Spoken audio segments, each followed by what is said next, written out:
Surf's up. Well, it is if you live on the west coast. New modelling reveals climate change is set to alter the heights of New Zealand's waves. But they're not just getting bigger. In fact, some parts of the country will get smaller waves. William Tiriti explains.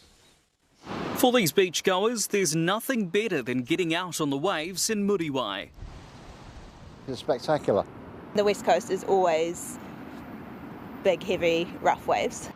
And those waves could get even gnarlier. New modelling shows between 2026 to 2045, wave height could increase by 5% along the South Island's west coast. And by the end of the century, the country's entire west coast could increase by up to 10%. But waves on the east coast may decrease by up to 20%.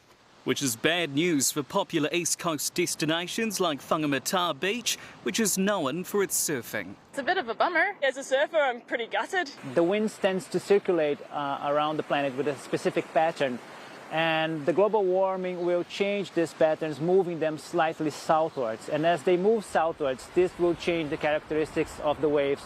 Well, the reality of waves bigger than even this seems far away. It's not just surfers that will be impacted. Researchers say there's one major implication that we should all be thinking about right now: coastal erosion.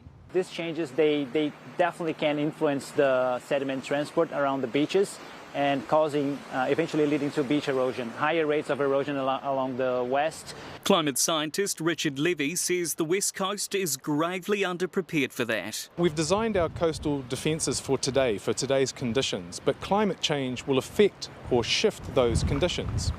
So there are parts of the country where we are going to have to shift or change our defences. To prepare for big changes on the horizon for both our coasts.